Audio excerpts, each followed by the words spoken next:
الله أكبر لا إله إلا الله والله أكبر الله أكبر ولله الحمد الله أكبر الله أكبر الله أكبر لا إله إلا الله والله أكبر الله أكبر ولله الحمد الله أكبر الله أكبر الله أكبر لا إله إلا الله والله أكبر الله أكبر ولله الحمد الله أكبر الله أكبر الله أكبر لا إله إلا الله والله أكبر الله أكبر ولله الحمد.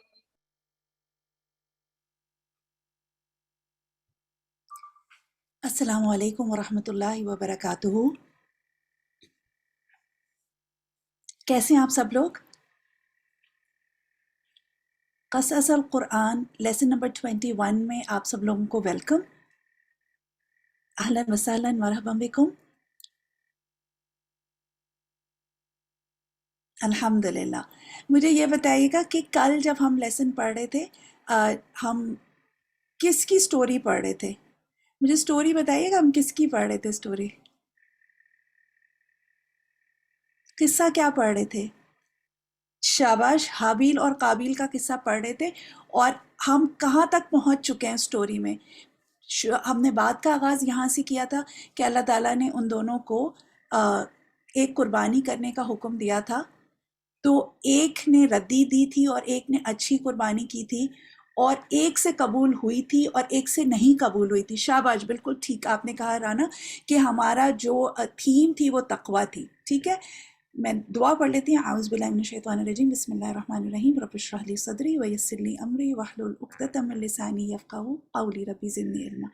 اچھا، تو ہم نے کل ایٹیٹیوڈس کی بات پڑھی تھی. اگر آپ لوگوں کو کل کا لیسن تھوڑا سا یاد ہو، اگر آپ اپنے نوٹس کھولنا چاہیں تو کھول کے دیکھ سکتے ہیں کہ جو مومن کا ایٹیٹیوڈ ہوتا ہے اس کے عمل میں کیا ایک کی چیز ہوتی ہے. ایک ورڈ لکھیے گا جو کل استاذہ نے بتایا تھا کہ مومن کا جو عمل ہوتا ہے اس میں کیا چیز ہوتی ہے. شاباش، اخلاص تو ہوتا ہی ہے، اس کے علاوہ تقویٰ. بالکل، تقویٰ کا مطلب ہے خشیت الہی بھی ہوتی ہے. یعنی جو مومن ہوتا ہے وہ عمل کرتے ہوئے بھی ڈر کے کرتا ہے. یعنی آپ لوگ اگر اپنے آپ کو سوچیں، اگر ہم جو بھی مومن ہوتا ہے وہ کیا کرتا ہے؟ کوئی بھی عمل کرنے سے پہلے سب سے پہلی چیز کیا سوچتا ہے کہ کیا یہ عمل میرا اللہ تعالیٰ کو پسند آئے گا یا نہیں. رائٹ؟ ہم یہی سوچتے ہیں نا، یہ سوچنا چاہیے. اگر نہیں سوچتے ہیں تو یہ ہمیں ایٹیٹیوڈ میں چینج لانا چاہیے کہ ہم پہلے سوچیں کہ یہ میرا عمل جو ہے وہ اللہ تعالیٰ کو پسند آئے گا یا بھی کہ نہیں آئے گا. اور جب اچھا عمل کر بھی لے گا اس کے بعد بھی اس کو کس چیز کی فکر ہوتی ہے؟ کل استاذہ نے حضرت ابراہیم علیہ السلام کی مثال دی تھی کہ جب وہ بیت اللہ بنا رہے تھے اور بیت اللہ بناتے وقت بھی انہوں نے کیا دعا مانگی تھی؟ ربنا تقبل منا. اس سے کیا پتہ چلتا ہے کہ مومن کو اچھا عمل کرنے کے باوجود بھی اس کی قبولیت کی فکر ہوتی ہے کہ ایکسیپٹڈ ہوا بھی کہ نہیں. کیا چیز ایسی ہو سکتی ہے کہ جس کی وجہ سے قبولیت نہ ہو عمل کی؟ آپ لوگوں کو کیا لگتا ہے؟ وہ جیسے ہوتا ہے نا کہ کون سا ایک بیڈ ایلیمنٹ شامل ہو جا سکتا ہے کہ جس کی وجہ سے شاباش کے نیت کی خرابی ہو سکتی ہے. نمبر 1 بالکل کہ آپ نے شرک ملاوٹ کر دی. اور دوسری کیا چیز ہو سکتی ہے؟ عمل صالح کون سا ہوتا ہے؟ عمل صالح قبولیت عمل کے لیے 2 میجر شرطیں کیا ہوتی ہیں؟ ریاکاری ایک، چلیں یہ بھی مان لیتے ہیں. شاباش مریم، غیر مسنون عمل نہ ہو، کہ عمل نمبر 1 اللہ تعالیٰ کے لیے ہونا چاہیے اور نمبر 2 سنت طریقے سے ہونا چاہیے. تو کبھی کبھی اگر ہم کوئی بھی عمل کر رہے ہیں تو سب سے پہلے تو ہمیں یہ سوچنا چاہیے کہ کیا وہ اللہ کے لیے ہے یا نہیں. فار ایگزامپل ہم نے سنڈے کو بھی یہ بات کی تھی نا کہ جیسے ہم اس مجلس میں بھی بیٹھے ہوئے ہیں تو ہم بہت ساری نیتیں جمع کر سکتے ہیں، ٹھیک ہے، جس میں اچھی اچھی بہت ساری نیتیں ہو سکتی ہیں کہ ہم یہاں پہ بیٹھے ہیں، ہم قرآن سیکھیں گے، علم حاصل کریں گے، اس لیے سیکھیں گے کہ بچوں کو بتا سکیں، اس لیے سیکھیں گے کہ جہالت دور کر سکیں، اس لیے سیکھیں گے کہ ہمیں سے شفا حاصل ہو. ہم نے یہ ساری باتیں کی تھی، آپ کو یاد ہے ہم نے سنڈے کو بات کی تھی کہ ہم بہت ساری نیتیں شامل کر سکتے ہیں. لیکن اگر میری نیت میں یہ بھی شامل ہو جائے کہ اچھا ہے نا مجھے ایک اور لیسن آ جائے گا تو تھوڑا سا میں زیادہ شوق مار سکتی ہوں اپنی فرینڈس کو کہ مجھے دیکھو یہ پوائنٹ میں نے سیکھا because I was in class. تو اب کیا ہو گیا، اب آپ کی نیت جو ہے اس میں کھوٹ آ گیا. تو جب یہ کھوٹ آ جاتا ہے نیت میں تو پھر قبولیت کا لیول پھر کدھر جائے گا، پھر قبولیت کہاں پہ ہوگی، پھر وہ بالکل ہی زیرو ہو جائے گی. بالکل وہ ڈاؤن نہیں ہوگی، وہ بالکل زیرو ہی ہو جائے گی نا، کیونکہ آپ نے تو پھر اللہ تعالیٰ کے لیے کیا ہی نہیں، کوئی اچھی نیت تھی ہی نہیں. اسی طرح کوئی بھی اچھا عمل اگر آپ سنت کے مطابق نہیں کر رہے ہیں تو بھی مسئلہ پڑ جائے گا. فار ایگزامپل آپ کو کہا جاتا ہے، آپ سمپل سا کام ہے، پانی کا گلاس پیتے ہیں، آپ کو کہا گیا ہے کہ دائیں ہاتھ سے پئیں، بسم اللہ کر کے پئیں، لیکن انسسٹ آپ کرتے ہیں کہ نہیں میرے دائیں ہاتھ میں تکلیف، میں تو بائیں ہاتھ سے ہی پیوں گی. اب اس عمل کو کس کیٹیگری میں ہم لے کے جائیں گے، قبولیت میں لے کے جائیں گے یا نان قبولیت میں لے کے جائیں گے؟ نان قبولیت میں لے کے جائیں گے نا. ماشاء اللہ، بارک اللہ فیکم. تو ہم نے جو مومن ہوتا ہے اس کی ہم نے کل ایک بات یہ پہچان پڑی کہ ہم تقویٰ کی جو تھیم پڑھ رہے تھے اس میں ہم نے اور بھی بہت ساری چیزیں سیکھی. کل ہم نے اسپیسیفکلی اس کی سوچ کے بارے میں یہ پڑھا کہ متقی جو ہے وہ عمل کرنے سے پہلے بھی کانشیس ہوتا ہے کہ کیا اللہ سے ڈرتے ہوئے کرتا ہے، اس کی عمل میں اللہ تعالیٰ کی خشیت ہوتی ہے کہ اللہ تعالیٰ سے ڈرتے ہوئے کرتا ہے. جو ہم لوگ یہ بھی بات کرتے ہیں نا، آپ دنیاوی بھی کوئی کام کرتے ہیں تو آپ کے بیک گراؤنڈ میں دماغ میں یہ چل رہا ہوتا ہے کہ اللہ از واچنگ می. جبکہ جو کافر ہوتا ہے یا منافق ہوتا ہے اس کا عمل بھی برا ہوتا ہے اور اس کی سوچ میں کیا ہوتا ہے، اس کی سوچ میں کیا چیز مائنس ہوتی ہے، کیا چیز مائنس ہو جاتی ہے اس کی سوچ میں سے. وہ ایک حدیث بھی ہے نا، شاباش، بے خوفی ہوتی ہے کہ مومن جو ہے وہ اپنے گناہوں کو پہاڑ کی طرح سمجھتا ہے اور منافق جو ہے وہ اس کو ناک پہ بیٹھی مکھی کی طرح سے سمجھتا ہے. تو اس پیراہے پہ بھی نا، پیمانے پہ بھی اپنے آپ کو آپ لوگ جج کریں کہ کیا میں جو بھی کام کر رہی ہوں وہ کس لیول کا ہے، ٹھیک ہے. اور اگر آپ کوئی اچھا کام بھی کر رہے ہیں تو اپنے دل میں اس کو ٹٹولیں. کل جو وہ استاذہ سیلف انالیسس کی باتیں کر رہی تھی، آپ لوگوں نے وہ سیلف انالیسس والی باتیں لکھی تھی، وہ کوسچنز جو استاذہ نے بہت ساری لکھائے تھے کہ کیا میں چھوٹی سی بھی کوئی نیکی کرتی ہوں تو میرے دل کی حالت بدلتی ہے یا نہیں. اس طرح کے کوسچنز آپ لکھتے ہیں. جب استاذہ سیلف انالیسس کے کوسچنز بتا رہی تھی پھر آپ نے بھی لکھے اور پھر کچھ گھر میں بعد میں جا کے سوچا کہ ویسے تو میں یہ قرآن پڑھ رہی ہوں، یہ قرآن کی مجلس میں بیٹھی ہوں، ابھی آپ لوگ 3 بجے تک، جو لوگ پورا سیشن اٹینڈ کریں گے وہ 3:30 بجے تک بیٹھیں گے. پھر جب آپ 3:30 بجے اٹھیں گی تو اس وقت اپنی نیت کو ضرور چیک کیجیے گا کہ کیا مجھے یہ اتنا ٹائم پورا دن میں نے گزارا، جب میں اٹھی تو آئی فیلٹ ریفریشڈ، مجھے اچھا لگا، سکون ملا، یا میں جب اٹھی تو مجھے کوفت ہو رہی تھی کہ میرا دیکھو پورا دن ویسٹ ہو گیا نا، یہاں پہ بیٹھے بیٹھے کوئی فائدہ نہیں ہوا. اب کس نیت سے اٹھ رہی ہیں؟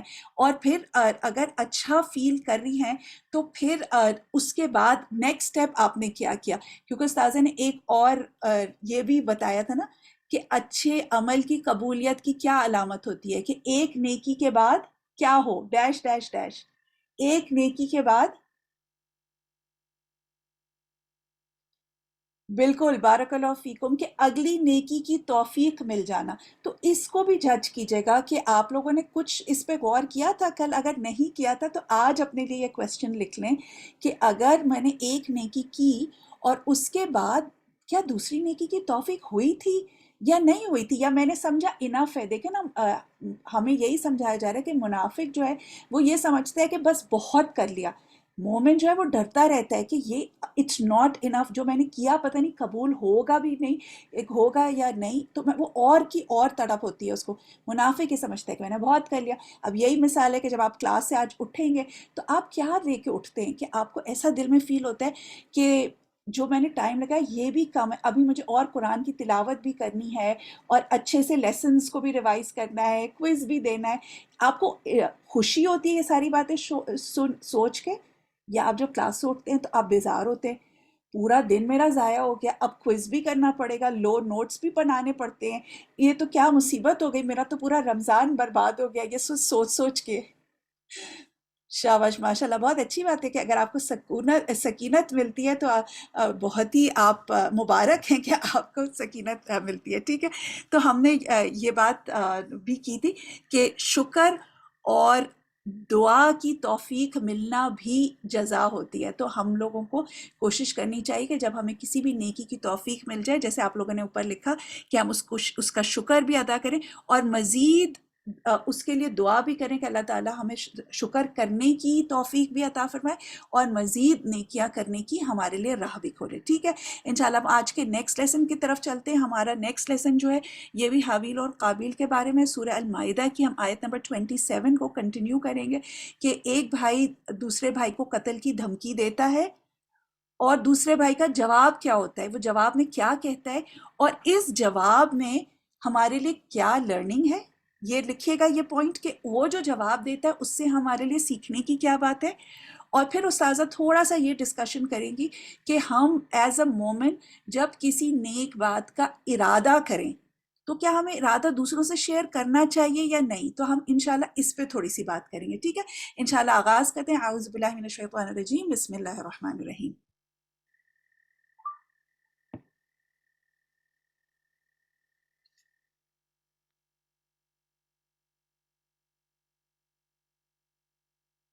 الحمد لله رب العالمين الرحمن الرحيم مالك يوم الدين إياك نعبد وإياك نستعين اهدنا الصراط المستقيم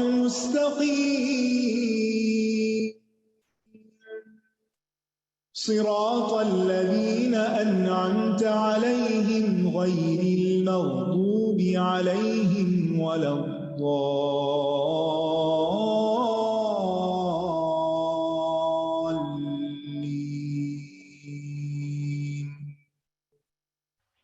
السلام علیکم ورحمۃ اللہ وبرکاتہ.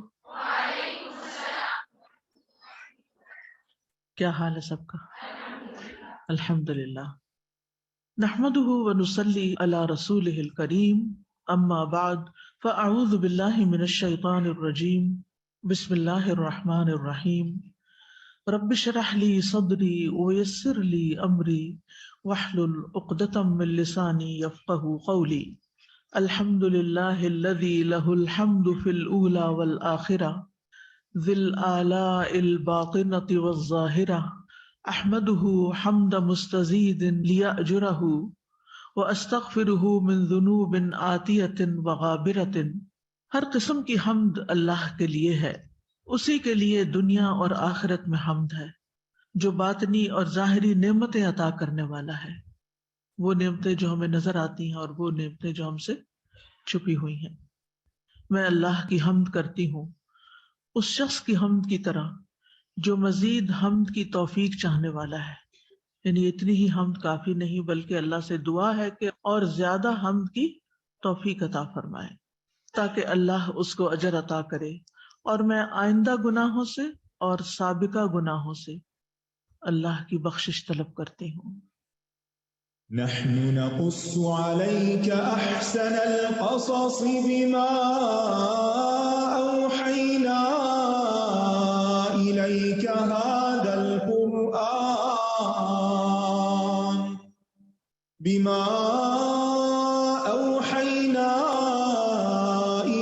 هذا القرآن وإن كنت من قبله لمن الغافلين.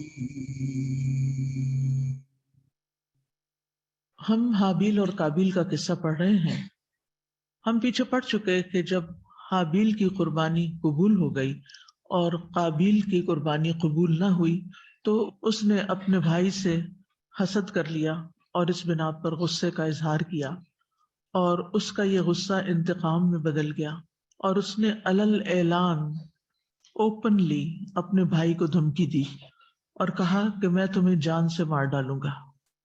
تو حابیل نے بہت نرمی سے جواب دیا کہ اگر تمہاری قربانی قبول نہیں ہوئی تو یہ میرے کسی قصور کی وجہ سے نہیں، بلکہ اس وجہ سے ہے کہ تم میں تقویٰ نہیں، تمہارے اس عمل میں تقویٰ نہیں، لہٰذا میری جان لینے کی بجائے اپنے اندر تقویٰ پیدا کرنے کی فکر کرو.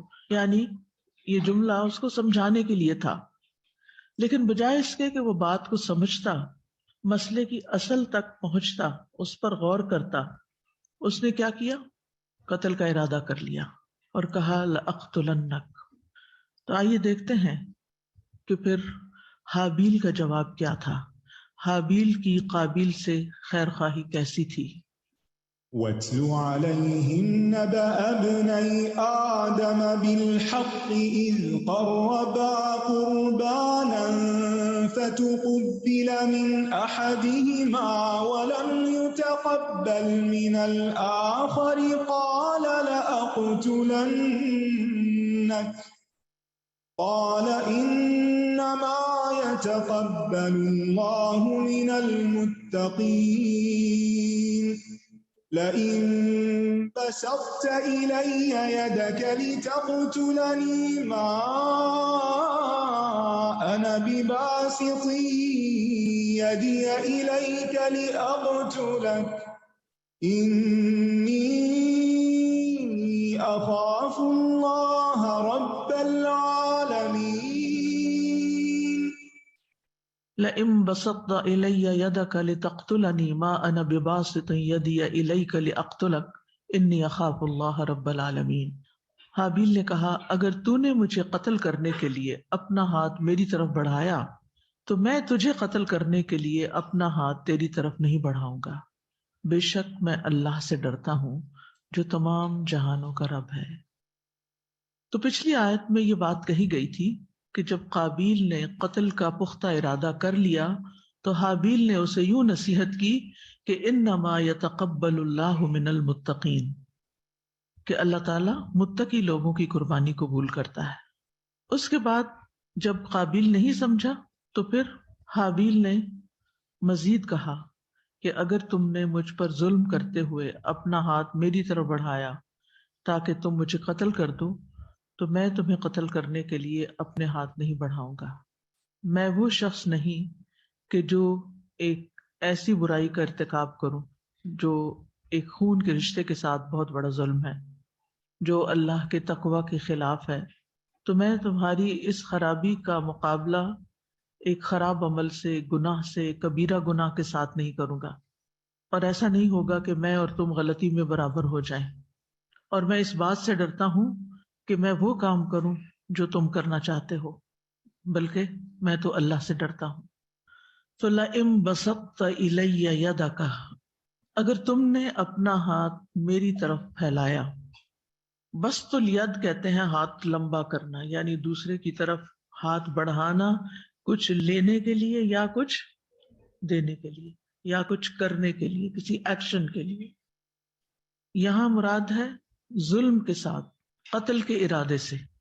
یعنی صرف یہ نہیں ہے کہ اگر تم نے ہاتھ بڑھایا تو میں ہاتھ نہیں بڑھاؤں گا، نہیں، اگر تم نے ہاتھ بڑھایا کہ تم مجھے قتل کر دو، یعنی میں تمہارے قتل میں پیش قدمی نہیں کروں گا، پہل نہیں کروں گا.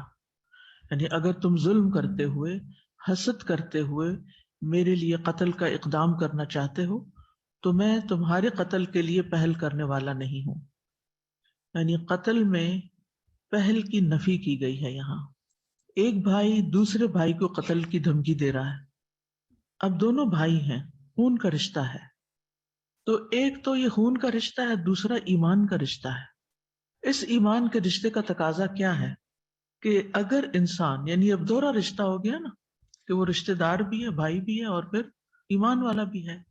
تو اگر کوئی ایسا شخص انسان کے قتل کے درپے ہو تو انسان کے لیے کیا ہے کہ وہ اسے قتل کرنے میں پہل نہ کرے، قدم نہ اٹھائے، وہ اس کا ارادہ نہ کرے.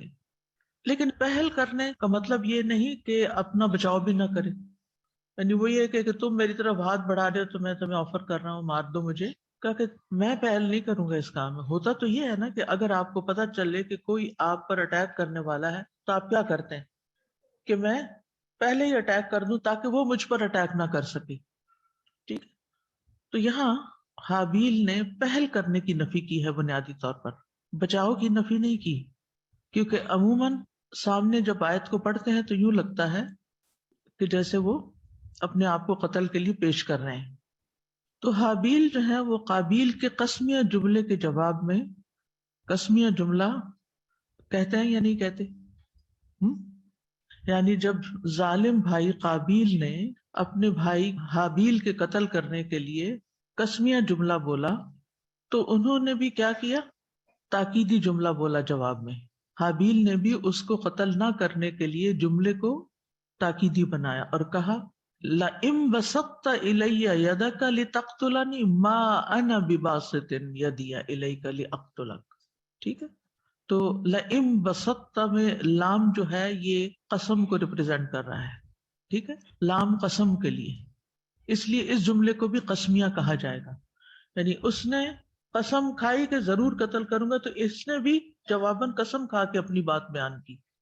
یہاں پر آپ دیکھیے کہ ایک ذہنی عمل بھی اس کے پیچھے ہے، اور وہ کیا ہے کہ ایک شخص نے ایک کام کا ارادہ کیا ہے اور اس نے برا ارادہ کیا ہے قابیل نے، اور پھر وہ اپنے اس ارادے کو علل اعلان ظاہر بھی کر رہا ہے.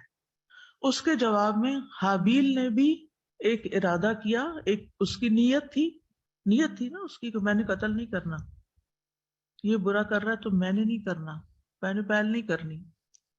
تو یہ کیا تھا؟ یہ بھی ایک ارادے کا اظہار تھا. یہاں پر آپ غور کیجئے کہ جب میں کسی کام کو کرنے کا ارادہ کرتی ہوں تو کیا اس کا اظہار کرتی ہوں؟ اس پہ انشاءاللہ آگے تفصیل سے بات کریں گے. لیکن ارادوں کا اظہار کب کرنا چاہیے، کب نہیں کرنا چاہیے بھی کہ نہیں کرنا چاہیے، اس کا تعلق بھی حکمت کے ساتھ ہے. کیونکہ اس پر ہمارے ریلیشن شپس جو ہیں وہ اچھے ہوتے ہیں یا برے ہوتے ہیں، یا پھر ہم کانفیڈنٹ ہوتے ہیں یا انڈر کانفیڈنٹ ہوتے ہیں، یا پھر بعض اوقات ہم ظلم سہتے رہتے ہیں اور بعض اوقات دوسروں پہ ظلم کرتے رہتے ہیں. ایسا ہی ہے نا. یعنی جو کچھ ہم بولتے ہیں وہ دراصل ہمارے ارادوں کا اظہار ہوتا ہے جو ہم زندگی میں کرنا چاہ رہے ہوتے ہیں. حتیٰ کہ روزمرہ کے چھوٹے چھوٹے کاموں میں بھی ہم کیا کر رہے ہوتے ہیں. مثلاً آپ کا چائے پینے کو دل چاہ رہا ہے، یہ آپ کا ایک ارادہ ہے یا نیت ہے یا خواہش ہے، جو بھی کہیں اس کو. تو آپ کیا کرتے ہیں؟ آپ بیٹھے ہوئے اپنے گھر والوں کے ساتھ اور کچن کی طرف جانے لگے ہیں، تو جانے سے پہلے آپ ان کے سامنے کیا کہتے ہیں؟ دل چاہ رہا ہے چائے کا ایک کپ بنا لوں. کیا یہ ان کو کہنا یہاں ضروری تھا، یا اس کے بغیر ہی آپ چپ کر کے اٹھ کے جا کے چائے بناتے اور پی کے آ جاتے؟ دونوں سچویشن میں فرق ہے نا. کیا فرق واقع ہوا؟ پہلی صورت میں جب آپ نے گھر والوں کو بتایا اور وہ خاموش رہے تو اس کا مطلب انہوں نے آپ کو کنسنٹ دے دیا کہ ٹھیک ہے اگر آپ کی مرضی تو آپ پی لیں، نو آبجیکشن. دوسری صورت یہ ہو سکتی ہے کہ وہ کہیں اچھا تم اپنے لیے بنا رہی ہو تو میرے لیے بھی ایک کپ بنانا. کیا اس میں کوئی مشکل ہوگی؟ مشکل تو تب ہوگی کہ جب آپ کی چائے کی خوشبو اٹھے گی اور آپ کے بھائی یا آپ کے ہسبینڈ یا گھر والے کہیں گے یہ چائے پک رہی ہے مجھے بھی پلا دو. اوہ میں نے تو ایک کپ پانی ڈالا تھا، اب دوبارہ مجھے بنانی پڑے گی. غلطی کس کی؟ ہماری ہے، کیونکہ ہم نے اپنے ارادے کا اظہار نہیں کیا. یہاں اگر ہم اس طرح کے چھوٹے چھوٹے واقعات میں ارادے کا اظہار کر دیں تو اس سے دوسروں کا کنسنٹ، دوسروں کا تعاون اور دوسروں کی اچھی فیلنگ ساتھ شامل ہو جاتی ہے کہ یہ مجھ پر ٹرسٹ کرتی ہے اور یہ اپنی بات مجھ سے شیئر کرتی ہے اور اپنا ارادہ ظاہر کرتی ہے.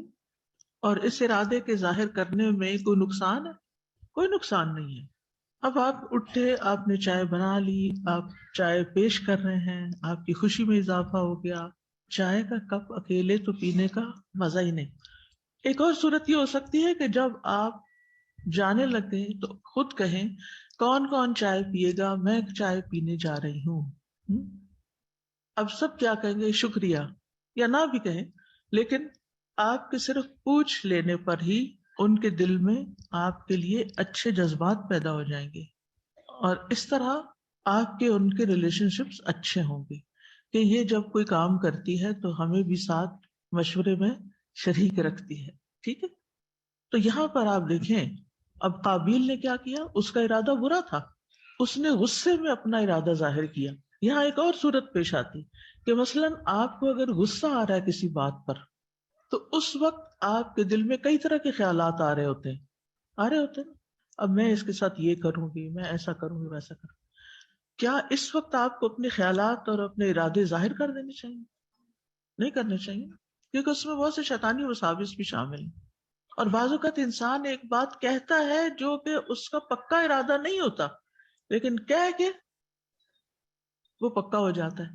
تو آپ کہتے ہیں اب تو میں نے کر کے ہی چھوڑنا ہے، کیونکہ میں کہہ بیٹھا ہوں.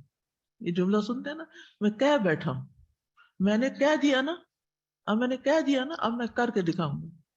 تو بعض اوقات جب کسی کی طرف سے ہمیں کوئی تکلیف پہنچتی ہے، غصہ آتا ہے، تو ہمارے دل میں ضرور کچھ خیالات آتے ہیں، کوئی تکلیف آتی ہے، اس تکلیف کی بنا پر بعض اوقات ہم انتقام لینا چاہتے ہیں، بعض اوقات ہم صبر کے ساتھ معاف کرنا چاہتے ہیں. تو اگر برے برے خیالات دل میں آ رہے ہوں تو اپنے ان خیالات کو کیا کرنا چاہیے؟ خاموشی اختیار کرنی چاہیے. کیونکہ اگر آپ اظہار کرنا شروع کر دیں گے تو پھر کیا ہوگا؟ پھر آپ کو پروو کرنا پڑے گا، اور غلط ارادوں کو پروو کرنے کے لیے بعض اوقات آپ کو پھر مجبوراً گناہ کرنا پڑتا ہے کہ اب اگر میں نے نہ کیا تو لوگ مجھے جھوٹا کہیں گے. اس کے برعکس حابیل نے ایک اچھا ارادہ کیا اور اس نے بھی اپنا ارادہ بتا دیا، اپنی نیت کا اظہار کر دیا. تو نیت کا بعض اوقات اظہار کرنے سے آپ کے اندر ویسی ہی پختگی آ جاتی ہے. پھر یعنی جو بات ہم سوچ رہے ہوتے ہیں، جب ہم بول دیتے ہیں اور وہ ایک اچھی بات ہوتی ہے، تو اس سے پھر کیا ہوتا ہے کہ آپ کے اندر ایک پختگی آتی ہے. ہوتا پتہ کیا کہ ایک بات جب ہم کر لیتے ہیں نا، تو اس کے ارادے کے ظاہر کرنے کے بعد شیطان اور ہمارا نفس ہمارے پیچھے لگ جاتا ہے. اچھا، اس کو پتہ چل جاتا ہے نا کہ ہم نے ایک نیکی کا ارادہ کیا. اب وہ آ جاتا ہے وسوسے ڈالنے، اب وہ آ جاتا ہے نیت خراب کرنے، اب وہ آ جاتا ہے ارادہ کمزور کرنے، اور یوں پھر آپ سست پڑنے لگتے ہیں، پیچھے ہٹنے لگتے ہیں، اپنے اس کام کے نہ کرنے کی جسٹیفیکیشن تلاش کرنے لگتے ہیں. لیکن اگر آپ نے ارادہ کیا ہوا ہو اور جن لوگوں کے سامنے اظہار کیا ہوا ہو، تو پھر کیا ہوتا ہے؟ اگر ہمارے اندر کوئی ڈاما ڈول سچویشن آ بھی رہی ہے تو وہ کیا کرتے؟ وہ ہمیں تھامتے ہیں. وَتَوَاصَوْا بِالْحَقِّ وَتَوَاصَوْا بِالصَّبْرِ. وہ ہمیں ڈرا چلتے کہتے آپ کا یہ آئیڈیا بہت اچھا تھا، تو آپ نے پھر کیا سوچا اس پہ؟ ان کو بھی نہیں خبر ہوتی کہ ہمارے اندر کیا جنگ چل رہی ہے، تو وہ ہمیں انڈائریکٹلی سپورٹ کر رہے ہوتے. اور دوسرا پھر آپ بھی سوچتے کہ میں نے ایک اچھے بھلے کام کا ارادہ کیا، تو پھر یہ مجھے پیچھے تو نہیں ہٹنا چاہیے، مجھے کر لینا چاہیے، اللہ مدد کرے گا. تو اس لیے یہ فن بھی سیکھنے کی ضرورت ہے کہ ارادوں کا اظہار کس وقت کیا جائے اور کس وقت نہ کیا جائے. منفی ارادوں کا اظہار نہ کیا جائے، مثبت ارادوں کا اظہار صرف متعلقہ لوگوں سے کیا جائے. اگر آپ اپنے پروجیکٹ کی پلاننگ پوری دنیا میں نشر کر دیں گے تو آپ کو نظر لگ سکتی ہے. یہ ہنسنے کی بات تو ہے لیکن نہیں بھی. یعنی کہ جب تک کسی کام کی تکمیل نہ ہو جائے، کچھ کام ایسے ہوتے ہیں بڑے پریشیس ہوتے ہیں کہ جب تک ان کی تکمیل نہ ہو جائے یا ان کی کوئی شکل نظر نہ آنے لگے تو کیا ہوتا ہے؟ گڑبڑ ہو جاتی. یعنی ساری دنیا میں جو نشر کیا نا، تو اب ہر طرح کے لوگ ہیں، کوئی کچھ کہہ رہا ہے، کوئی کچھ کہہ رہا ہے، کوئی کچھ کہہ رہا ہے، اور آپ کنفیوز ہو گئے، ٹھپ. بالکل آئیڈیا بہت دفعہ چوری ہو جاتے ہیں، اور جب وہ آپ کا آئیڈیا چوری ہو کے کوئی اور آپ کے سامنے ہی کرنے لگ جائے تو پھر آپ کو پینک اٹیک ہو جائے گا. آئیڈیا میرا تھا، پلاننگ میری تھی، میں نے ان کو بتایا تھا کہ یہ میں کیسے کرنے والی ہوں، اور میری ذرا طبیعت خراب ہوگی اور یہ اسٹیج پہ آ کے کھڑی ہوگی، اور یعنی انہوں نے وہ ہائی جیک کر لیا آئیڈیا. تو اس میں بھی اعتدال چاہیے ہوتا ہے، نہ تو بالکل گم سم چپ چاپ ہر وقت، نہ کوئی بات، نہ کوئی اچھے آئیڈیاز کی ڈسکشن اور نہ کچھ اور، یا پھر سب کے سامنے ہر ایک کے سامنے نہیں. اعتدال کیا کیسے کریں گے؟ آئیڈیاز کو کس کے ساتھ شیئر کریں؟ قابل اعتماد لوگوں کے ساتھ، اپنے قریب کے لوگوں کے ساتھ، معاملے سے متعلق لوگوں کے ساتھ. اس سے پھر آپ کا ایکشن بہتر ہوگا، اچھے آؤٹ کم کی توقع کی جا سکتی ہے. ٹھیک ہے. اب یہاں پر آپ ایک اور چیز دیکھیے کہ نیک اور برے لوگوں کی گفتگو کا فرق، اچھے اور برے انسان کی گفتگو کا فرق. ایک بھائی کہہ رہا ہے لأقتلنک، اور دوسرا کہتا ہے ما انا بباسط یدی الیک لاقتلک، یعنی تم نے ایسا کیا تو میں شر کا جواب شر سے نہیں دوں گا. اب یہ ایک گھر میں پیدا ہونے والے دو بچے ہیں، اور ایسا بالکل ممکن ہے کہ آپ کے بچوں میں سے ایک بچہ جب بات کرتا ہے خیر کی کرتا ہے، جب دوسرا کرتا ہے تو شکایت اور شر اور ہر وقت منفی بات. کچھ بچوں کے اندر آپ دیکھیں گے دوسروں کے مقابلے میں بہت جیلسی ہوگی، اپنے کام سے نہیں ان کو غرض، وہ ادھر ادھر دیکھتے رہتے ہیں دوسرا کیا کر رہا ہے. کبھی اوپر تلے پیدا ہونے والے بچوں کو دیکھا، چھوٹے ہوتے ہیں جب، میرے ماشاءاللہ مجھ سے چھوٹے 11 بہن بھائی تھے تو میں نے یہ چیزیں بہت آبزرو کی ہوئی ہیں.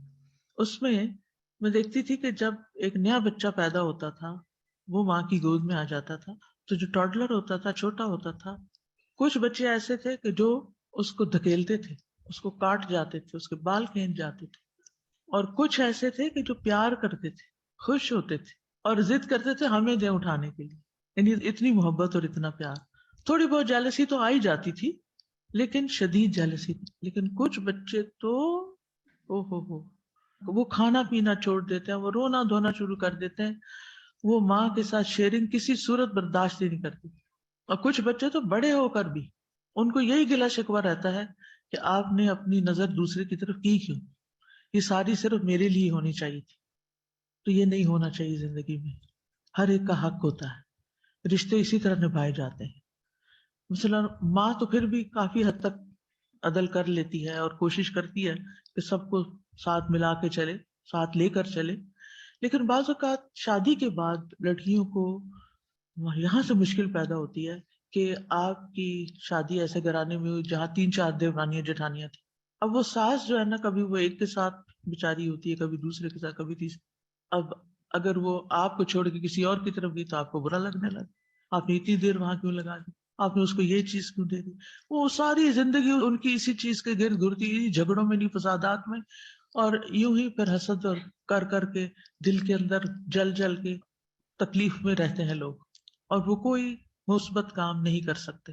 تو اس سے یہ پتہ چلتا ہے کہ کچھ لوگوں کے اندر یہ مادہ زیادہ ہوتا ہے اور کچھ کے اندر نیچرلی کم ہوتا ہے.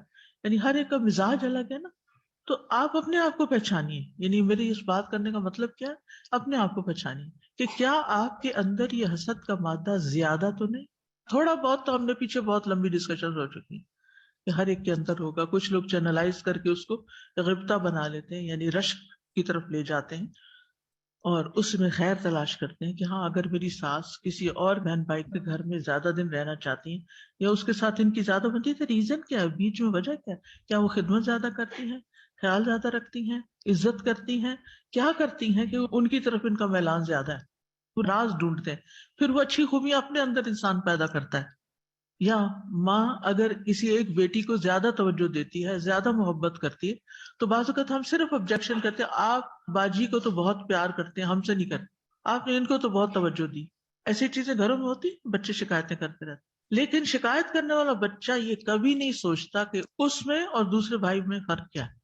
جو بچے ماں باپ کے تابعدار ہوتے ہیں، فرما بردار ہوتے ہیں، ماں باپ کو رسپیکٹ دیتے ہیں، عموماً ماں باپ کی توجہ یا محبت ان کی طرف قدرتی طور پر، ہم انسان ہیں نا، قدرتی طور پر اس طرف زیادہ ہو جاتی.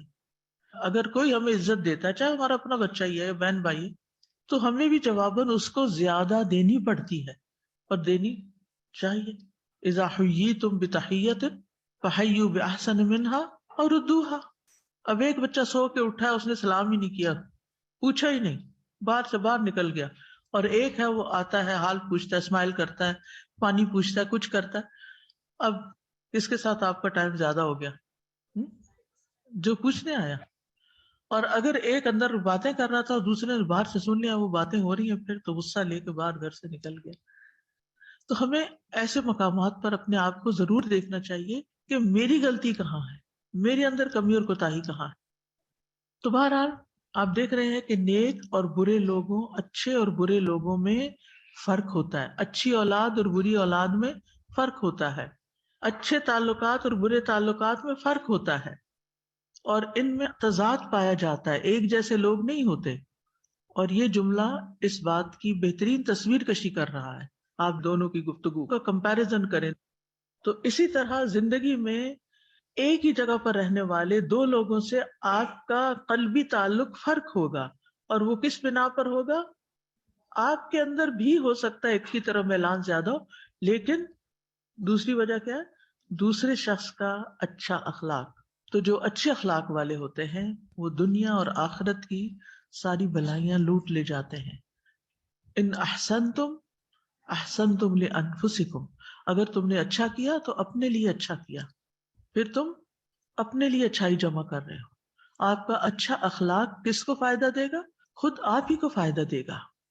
یہاں ایک اور بات بھی کہ ایک معنی یہ بھی کیا جاتا ہے کہ حابیل نے نہ صرف پیش قدمی کی نفی کی کہ میں تو قتل نہیں کروں گا تمہیں، بلکہ اپنے دفاع کی بھی نفی کی.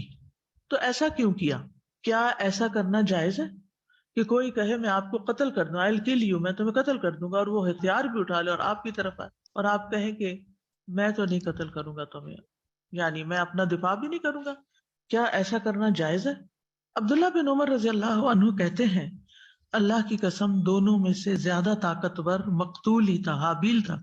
حابیل زیادہ طاقتور تھا اور وہ قتل کر سکتا تھا، لیکن اس نے اپنا ہاتھ اپنے بھائی کی طرف اس لیے نہیں بڑھایا کیونکہ وہ گناہ سے بچنا چاہتا تھا. اور یہ آدم علیہ السلام کی شریعت میں جائز تھا. آدم علیہ السلام کی شریعت میں جائز تھا کہ جس کے قتل کا ارادہ کیا گیا ہو وہ مطیع ہو جائے، وہ اپنا آپ پیش کر دے، وہ قاتل نہ بنے، وہ اجر حاصل کرنے کے لیے خود کو قاتل کے سپرد کر دے، جیسا کہ عثمان رضی اللہ عنہ نے بھی کیا تھا. تو یہ آدم علیہ السلام کی شریعت میں جائز تھا، ایسا کیا جا سکتا تھا کہ کوئی قتل کرنے آ رہا ہے تو دفاع کرنے کی بجائے یا جواباً اس کو قتل کرنے کی بجائے انسان سرنڈر کر دے. ٹھیک ہے. مجاہد کہتے ہیں کہ ان کی شریعت میں ان پر اس وقت یہ فرض کیا گیا تھا کہ جب کوئی آدمی کسی دوسرے کو قتل کرنے کا ارادہ کرے تو وہ انکار نہ کرے اور صبر کرے. لیکن ہمارے دین میں کیا ہے؟ ہماری شریعت ایک معتدل شریعت. جیسے آپ دیکھیں کہ بعض شریعتوں میں یہ ہے کہ اگر کوئی تمہارے قبیلے کا ایک بندہ قتل کرتا ہے تو تم اس کے 2 کر لو بدلے کے طور پر. اور کسی اور شریعت میں کیا کہ کوئی تمہارے گال پہ ایک طرف مارتا ہے تو تم دوسرا پیش کر. شریعت محمدی میں کیا ہے؟ جی نبی صلی اللہ علیہ وسلم نے اس بات کا حکم دیا ہے کہ جو کسی کو قتل کرنے کا ارادہ کرے تو سامنے والا اس کے ساتھ جنگ کرے، یعنی اپنا دفاع کرے، اور جو کسی کا مال چھیننے کا ارادہ کرے تو وہ بھی اس کے ساتھ جنگ کرے. جنگ کا مطلب یہ کہ ہاتھوں سے لڑائی یا کسی بھی طریقے سے اپنا دفاع کرے. مجھے یاد ہے میں پی ایچ ڈی کر رہی تھی تو گھر اور یونیورسٹی کے درمیان ایک بہت بڑا پارک تھا. سڑک سے بھی رستہ جاتا تھا لیکن میں پارک سے جاتی، اور وہ پارک جس وقت میں جاتی تھی اس وقت بالکل خالی ہوتا تھا کہ لوگ اپنے کام کاج کو چلے گئے ہوتے تھے. پرامن شہر تھا. ایک دن میں اسی طرح جا رہی تھی اور میں نے اپنا بیگ اپنے ہاتھ میں یوں لٹکایا ہوا تھا، پیچھے سے ایک چھوٹا سا لڑکا آیا، پتہ نہیں چھوٹا تھا یا بڑا تھا، تو بہرحال اس نے میرا بیگ چھیننے کی کوشش کی. میں نے بھی اس کو زور کے کھینچ کے مارا. اس وقت میں طاقتور تھی، مقابلہ کر سکتی تھی، اور الحمدللہ اللہ کے فضل سے اپنا بیگ بچا کے لے گئی. تو اس وقت موبائل فون نہیں ہوتے تھے، وہ نہیں تھا اس کے اندر، ورنہ تو جان جاتی. بیگ چلا جائے پیسوں کی بھی پرواہ نہیں ہوتی. سب سے زیادہ کس چیز کی ہوتی؟ موبائل. کیونکہ سب سے عزیز ترین ہستی ہے ہماری زندگی میں. خیر، تو کوئی کسی کا مال چھیننے کا ارادہ کرے تو آپ حد الوسع اپنا دفاع کریں، اپنا مال پیش نہ کریں، کھینچیں، بچائیں. اسی طرح فرمایا کہ جو کسی کی بیوی کے ساتھ برائی کا ارادہ کرے، یعنی کوئی کسی کی بیوی کو اغوا کر کے لے جا رہا ہے تو وہ بھی جنگ کرے. اور یہ بھی بتا دیا گیا کہ اگر اپنا دفاع کرنے والا اس میں قتل ہو جائے تو وہ شہید ہوگا. یعنی من قتل دون مالہ فہو شہید ومن قتل دون اہلہ او دون دمہ او دون دینہ فہو شہید. یہ سنن ابی داؤد کی روایت ہے سعید بن زید رضی اللہ عنہ سے مرفوعا، یعنی نبی صلی اللہ علیہ وسلم نے یہ فرمایا ہے کہ جو شخص اپنے مال کی حفاظت میں قتل کر دیا جائے وہ شہید ہے، اور جو اپنے گھر والوں کی حفاظت یا خون یا دین کے دفاع میں قتل کر دیا جائے وہ شہید ہے. اور حملہ آور اگر قتل ہو جائے گا تو وہ جہنم میں جائے گا. حملہ آور اگر قتل ہو گیا تو جہنم میں جائے گا، کیونکہ اس نے اپنے ساتھی کو قتل کرنے کا ارادہ کیا. اس کا کوئی ارادہ نہیں تھا کسی کو قتل کرنے کا، اس کا ارادہ تھا. یہ تو دفاع کر رہا تھا اپنا. تو اپنے دفاع میں دوسرے کو قتل کیے بغیر قابو کرنے کی کوشش کرنی چاہیے. علماء کہتے ہیں کہ جب ایک انسان پر دوسرے ایسے انسان کی طرف سے حملہ کر دیا جائے جو اسے قتل کرنا چاہتا ہے تو اس کو چاہیے کہ وہ قتل کا ارادہ نہ کرے، بلکہ اس پر واجب ہے کہ وہ دفاع کا ارادہ کرے. کیا کرے؟ دفاع کا ارادہ کرے، قتل کا نہیں. یہ اہم جملہ ہے، غور سے سن لیجئے، کیونکہ ہم انسان ہیں نا، زندگی میں کوئی پتہ نہیں ہوتا کس وقت کیا سچویشن پیش آ جائے. یعنی اگر آپ کسی کو مار بھی رہے ہیں یا اس سے لڑائی کر رہے ہیں یا even and of the day آپ اس کو شوٹ بھی کر دیتے ہیں، تو آپ کا ارادہ کیا ہے؟ اپنا دفاع کر رہے ہیں، آپ اپنے دفاع میں مار رہے ہیں، آپ کا ارادہ قتل کرنے کا نہیں ہے. اور اگر اس کو زخمی کیے بغیر ایسا ممکن نہ ہو تو زخمی کیا جا سکتا ہے. مثلا کسی نے آپ کا ہاتھ پکڑ لیا، اللہ نہ کرے، کئی دفعہ ایسے ہوتا ہے نا کہ انسان کسی ایسی جگہ پر ہوتا ہے، کوئی مرد آتا ہے اور وہ کسی لڑکی کا ہاتھ پکڑ کے اپنی طرف کھینچنے لگتا ہے. اب لڑکی کے پاس کیا ہتھیار ہے؟ دانت ہے اس کے پاس. کراٹے سیکھے ہوں تو اور بات ہے، تو وہ کیا کر سکتی ہے؟ دانتوں سے کاٹ سکتی. اب جب دانت سے کوئی کاٹے کسی کو تو ٹھیک ٹھاک کٹ جاتا ہے، ٹانکے لگوانے پڑیں گے. تو اب کیا اپنے دفاع میں دوسرے کو اس طرح زخمی کرنا یا کسی کو ٹانگ مار دینا یا کچھ، کیا یہ جائز ہے؟ اس کی اجازت ہے، ٹھیک ہے نا. یعنی اگر اس کے بغیر کام چل جائے، یعنی آپ کے دوسرے ہاتھ میں اتنی طاقت ہے، آپ لیفٹ ہینڈڈ ہیں، آپ کا دایاں پکڑا گیا تو آپ بائیں ہاتھ سے دوسرے کی انگلیوں کو پکڑ کے کھول کے اپنے آپ کو چھڑائیں. یعنی کوئی بھی طریقہ ہو سکتا ہے. اور اگر وہ قتل کے بغیر نہ ہٹ رہا ہو تو اس صورت میں اس کو قتل کرنا بھی جائز ہوگا اور اس کی کوئی دیت بھی نہیں ہوگی، کیونکہ یہاں قتل کس میں ہوا ہے؟ دفاع میں. اب دفاع میں دوسرا قتل ہو جائے جو اٹیک کرنے آیا تھا اور وہ آپ سے قتل ہو گیا تو وہ جہنمی ہوگا. لیکن اللہ نہ کرے کہ کسی نے دفاع کرنے والے کو قتل کر دیا تو یہ شہید ہوگا، جنتی ہوگا. فرق واضح؟ بظاہر تو عمل ایک جیسے ہی ہیں، یہ بھی مار رہا ہے، یہ بھی مار رہا ہے، یہ لڑ رہا ہے، وہ لڑ رہا ہے، یہ کاٹ رہا ہے، وہ کاٹ رہا ہے. ایک جہنمی ہے اور ایک جنتی ہے. کس چیز کا فرق ہے؟ یس، نیت اور ارادہ ہماری زندگی میں بہت بڑا فرق پیدا کر دیتا ہے. اس لیے ہمیں سب سے زیادہ اپنی نیت پر کام کرنے کی ضرورت رہتی ہے. اچھی نیت ہوگی تو بظاہر ایک غلط کام بھی آپ کے خلاف نہیں جائے گا، معافی کے درگزر کے چانسز ہیں. لیکن نیت ہی خراب ہے. مثلا آپ کی نیت ہے کہ آپ کسی شخص کو قتل کر دیں، اللہ نہ کرے کسی کی ایسی کوئی نیت ہو، اور ویسے تو کوئی موقع نہیں مل رہا اور کوئی بہانہ نہیں مل رہا، لیکن اچانک سچویشن ایسی پیدا ہو گئی کہ آپ کر اپنا دفاع رہے ہیں لیکن آپ اپنا وہ پرانا غصہ ٹھنڈا کر رہے ہیں. نیت فرق ہو گئی. اب بظاہر لوگ دیکھنے والے کہیں گے کہ یہ شہید ہے، لیکن اصل بات یہ ہے کہ وہ کسی اور ہی نیت سے گیا تھا. صحیح مسلم کی روایت ہے، رسول اللہ صلی اللہ علیہ وسلم کی خدمت میں ایک شخص حاضر ہوا اور عرض کی، اے اللہ کے رسول، آپ کی کیا رائے ہے؟ اگر کوئی آدمی آ کر میرا مال چھیننا چاہے تو میں کیا کروں؟ آپ نے فرمایا، اسے اپنا مال نہ دو. اس نے کہا، آپ کی کیا رائے ہے اگر وہ میرے ساتھ لڑائی کرے تو؟ فرمایا، تم اس سے لڑائی کرو. اس نے پوچھا، آپ کی کیا رائے ہے اگر وہ مجھے قتل کر دے؟ آپ نے فرمایا، تو تم شہید ہو گئے. اس نے پوچھا، آپ کی کیا رائے ہے اگر میں اسے قتل کر دوں؟ آپ نے فرمایا، وہ دوزخی ہوگا. تو اپنے دفاع میں دوسرے کا اگر نقصان کر دیا جائے تو کوئی مواخذہ نہیں. وہ جو موسیٰ علیہ السلام سے قتل ہو گیا تھا تو وہ کسی انتقام میں ہوا تھا اور کسی ارادے سے ہوا تھا؟ نہیں، ارادے کے بغیر تھا. وہ ارادہ نہیں تھا، وہ تو صرف اس کو ہٹانا چاہ رہے تھے اور وہ مر گیا. تو اسی طرح اپنے دفاع میں دوسرے کے نقصان پر کوئی مواخذہ نہیں. عمران بن حسین رضی اللہ عنہما سے روایت ہے، ایک آدمی نے دوسرے کا ہاتھ اپنے دانتوں سے کاٹا تو دوسرے نے اپنا ہاتھ کاٹنے والے کے منہ سے کھینچا تو اس کے اگلے 2 دانت نکل گئے. جب وہ نبی صلی اللہ علیہ وسلم کے پاس مقدمہ لے کر گئے تو آپ نے فرمایا، تم اپنے ہی بھائی کو اس طرح دانت سے کاٹتے ہو جیسے اونٹ کاٹتا ہے، تمہیں اس کی کوئی دیت نہیں ملے گی.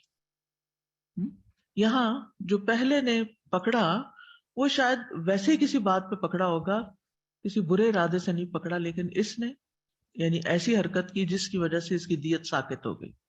ابو ہریرہ سے روایت ہے کہ نبی صلی اللہ علیہ وسلم نے فرمایا، جو شخص کسی کے گھر میں بغیر اس کی اجازت لیے جھانکنے لگے، بغیر اجازت کے اندر آئے اور جھانکے اور وہ اس کی آنکھ پھوڑ دے تو اس کو نہ دیت ملے گی نہ قصاص. لیکن یہاں ایک بات ہے کہ فتنوں کے دور میں قتل کا ارادہ نہ کرنا اور خود کو قاتل کے سپرد کرنا اور امن کے دور میں دفاع کرنا، ان دونوں چیزوں میں فرق ہے. حضرت عثمان رضی اللہ عنہ کا آپ دیکھیں دور کون سا تھا؟ فتنوں کا تھا. تو علماء رحمہم اللہ کہتے ہیں کہ شریعت اسلامیہ کے حوالے سے یہ ہے کہ مصلحت کے مختلف ہونے سے حکم مختلف ہو جائے گا. مصلحت کے مختلف ہونے سے حکم مختلف ہو جائے گا. پس فتنوں کے حالات میں خود کو قاتل کے سپرد کر دینا جائز ہے اور امن کی حالت میں اپنا دفاع کرنا واجب ہے، کیونکہ باہمی خانہ جنگی اور فتنوں کے موقع میں کبھی دفاعی قتل کے نتیجے میں بہت زیادہ خون ریزی ہو سکتی اور بہت سے لوگوں کا قتل ہو سکتا ہے.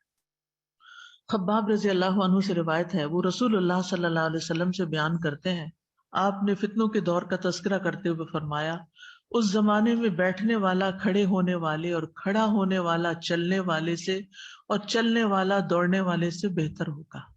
پیچھے رہے انسان، اپنی ایکٹیویٹیز کو سلو کر لے. اگر تم اس زمانے کو پاؤ تو اللہ کا مقتول بندہ بن جانا، اللہ کا قاتل بندہ نہیں بننا.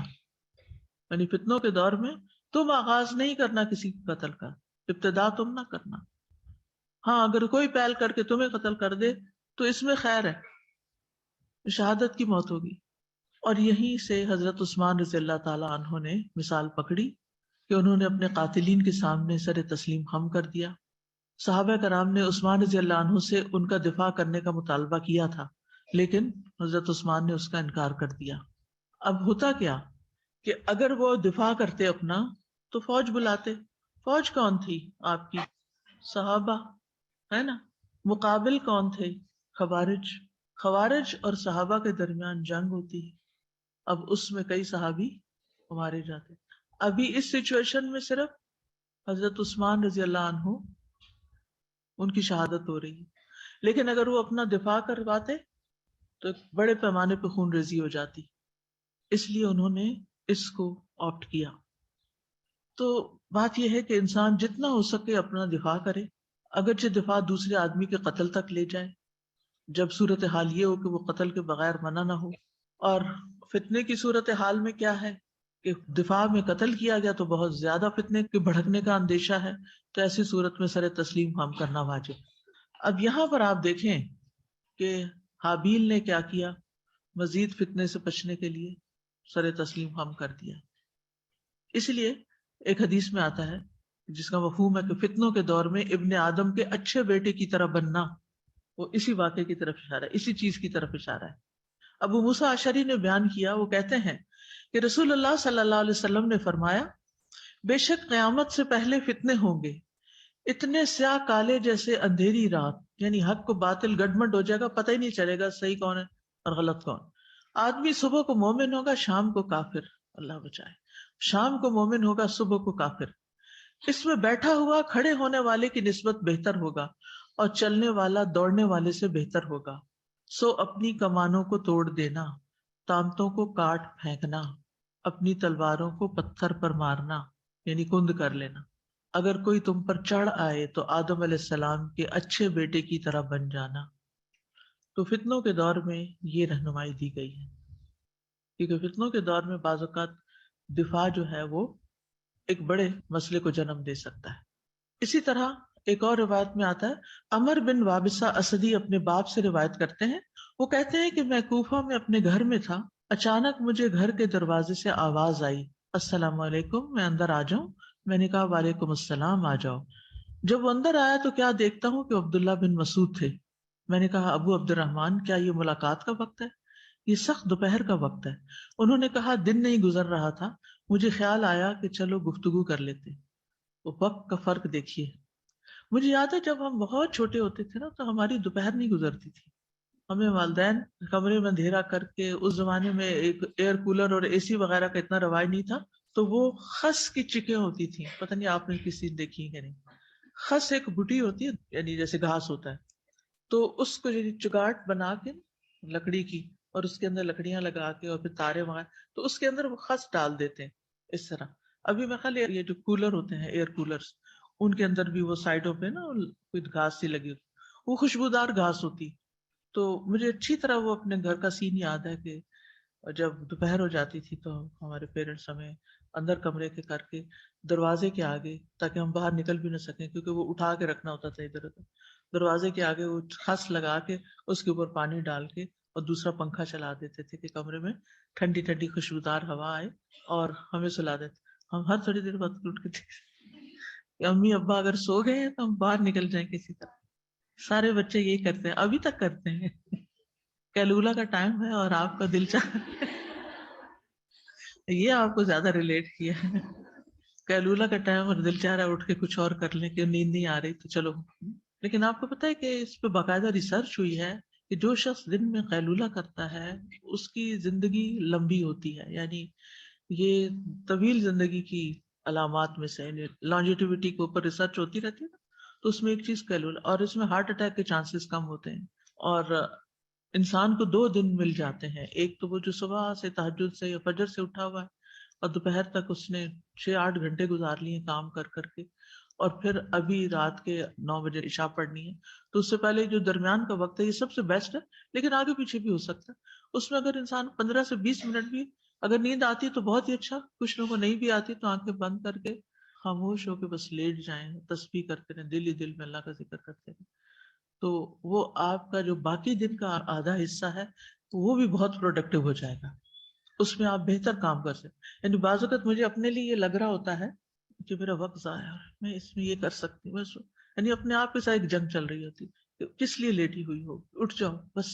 لیکن پھر میں سوچتی کہ نہیں، اس سے میری تراویح بہتر ہو جائے گی، اس سے باقی حصے میں سوتے جاگتے کام نہیں کروں گی، فریش ہو کے کام کر، کیونکہ لٹرلی آپ اگر صحیح کیلورا کی عادت ہو جائے نا، پھر وہ 15 منٹ میں سو بھی لیتا ہے انسان، تو آپ فوراً اٹھ جائیں گے، کیونکہ گھنٹوں کی نیند دوپہر کی جو ہے نا وہ ذرا نقصان دہ ہو جاتی ہے۔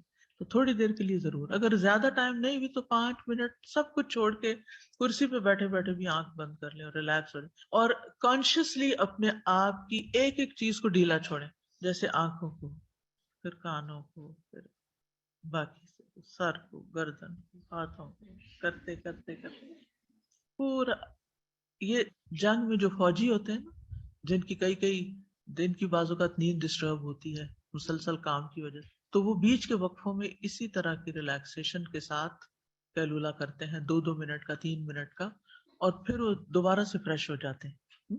تو اگر آپ کے پاس زیادہ ٹائم نہ ہو تو تھوڑا سا ٹائم کم از کم، اور کچھ نہیں، یہاں سے گھر جا رہے ہیں نا، جو گھر جانے والے لوگ ہیں تو وہ گاڑی میں جاتے جاتے بھی کیلولا کر لیں، لیکن نیت کیلولا کی ہو، سنت فالو کرنے کی ہو، تب تو ملے گا ثواب۔ وہ 15 منٹ ہے یا آدھا گھنٹہ، وہ بن جائے گی عبادت، یس، عبادت ہو جائے گی آپ کی۔ لیکن محض زندگی بڑھانے کے لیے یا صرف یہ کہ ریسرچ ہو چکی ہے اور یہ فائدہ مند ہے اور زیادہ کام کرنے کا موقع، یہ ٹھیک ہے، اچھی بات ہے، یہ چیزیں تقویت دیتی ہیں انسان کی نیت کو، لیکن محض یہ نیتیں نہیں ہونی چاہیے، نیت اللہ کی رضا ہی ہونی چاہیے ہر کام کے پیچھے۔ قل ان کنتم تحبون اللہ۔ کچھ چیزیں ایسی ہوتی ہیں کہ جن کو کرنا مشکل ہوتا ہے، لیکن جب وہ اللہ کی محبت میں کر لی جاتی ہیں تو بڑے فائدے کی ہو جاتی ہیں۔ لن تنالوا البر حتى تنفقوا مما تحبون۔ تو انہوں نے پھر کیا کیا، دونوں نے ایک دوسرے کو نبی صلی اللہ علیہ وسلم کی احادیث بیان کرنا شروع کر دی، حدیثیں سنانے لگے آپس میں۔ ہمارے ہاں لوگ کیا کرتے ہیں، اکٹھے بیٹھ کے شعر سناتے ہیں، او بیت بازی کرتے ہیں۔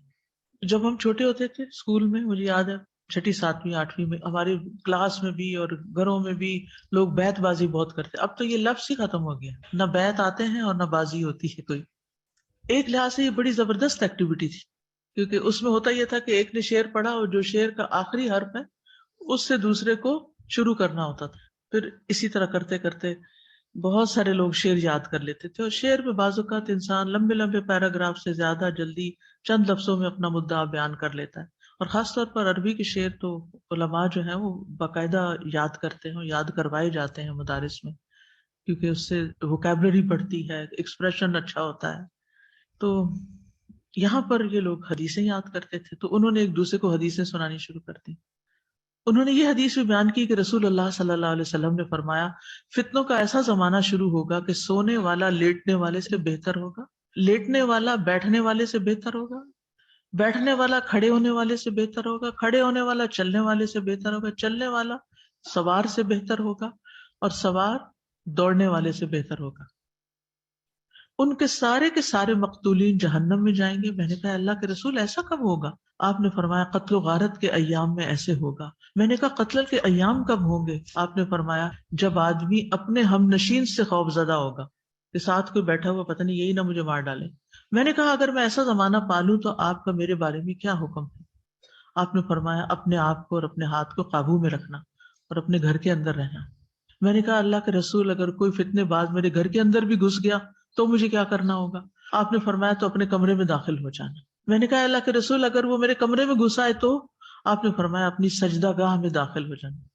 اس سے کیا پتہ چلتا ہے کہ نماز پچھلے حصے میں پڑھنی چاہیے. ہاں اگر کسی کا ایک کمرہ اور ایک برآمدہ اور وہ کمرہ بھی برآمدے کی طرح ہے تو پھر گزرگاہ ہے تو اور بات ہے, لیکن اگر گھر میں آپ کو اللہ نے وسعت دے رکھی ہے تو نماز سب سے پچھلے حصے میں پڑھی جائے, خاص طور پر خواتین. آپ نے فرمایا اپنی سجدہ گاہ میں داخل ہو جانا اور اس طرح کر لینا. پھر آپ نے دائیں ہاتھ سے کلائی کو پکڑ لیا اور کہنا ربی اللہ, اللہ میرا رب ہے. اسی حالت میں برقرار رہنا حتیٰ کہ تو مر جائے.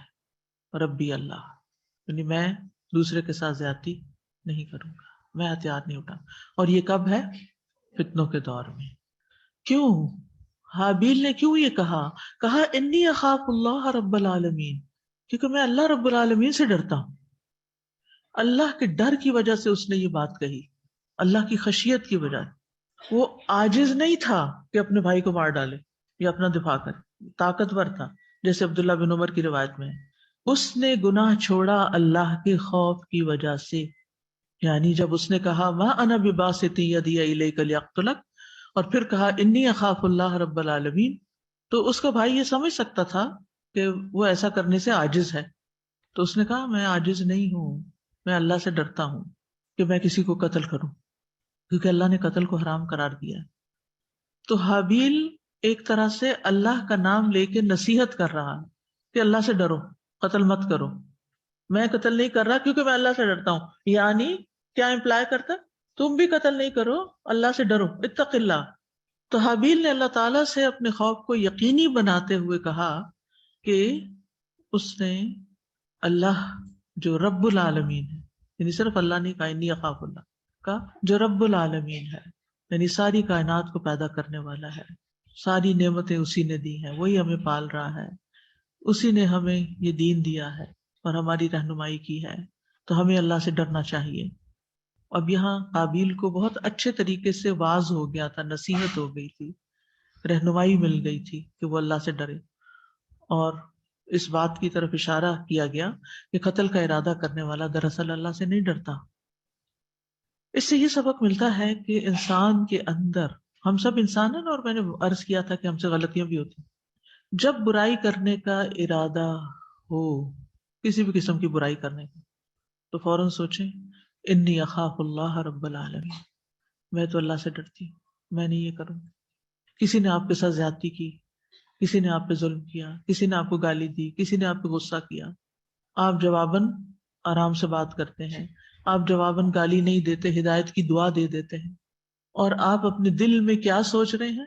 انی اخاف اللہ رب العالمین, یہ اللہ کا خوف ہے, یہ اللہ کا ڈر ہے. بس اس وجہ سے جب کوئی شخص انی اخاف اللہ رب العالمین کہتا ہے تو اس کا اس برائی سے رکنا جس پر وہ قابو پائے ہوئے ہے, کر سکتا ہے کتنے بڑے اجر کا باعث ہوگا.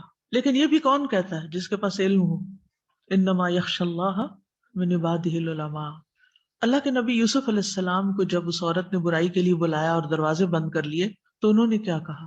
معاذ اللہ انہ ربی احسن مثوایا انہ لا یفلح الظالم. یہاں بھی انہوں نے اللہ کی تعریف کی، ان ربی احسن مثوایا. یہاں اس نے کیا؟ انی اخاف اللہ رب العالمین. یہ تعریف کے کلمات ہیں اللہ تعالیٰ کے لیے. تو اللہ کے خوف سے جو شخص گناہ چھوڑتا ہے اس کا بہت بڑا اجر ہے. ابو ہریرہ کہتے ہیں نبی صلی اللہ علیہ وسلم نے فرمایا کہ 7 طرح کے آدمی ہوں گے جن کو اللہ اس دن اپنے سائے میں جگہ دے گا جس دن اس کے سائے کے سوا اور کوئی سایہ نہ ہوگا. انصاف کرنے والا بادشاہ، وہ نوجوان جو اپنے رب کی عبادت میں بڑا ہو، ایسا شخص جس کا دل ہر وقت مساجد میں لگا رہتا ہو، یعنی اس کے دل میں بار بار مسجد جانے کا خیال آئے. وہ 2 شخص جو اللہ کے لیے باہم محبت رکھتے ہیں، اسی پر ملے اسی پہ جدا ہو. یہ نہیں ملے تو محبت میں اور جدا ہو نفرت.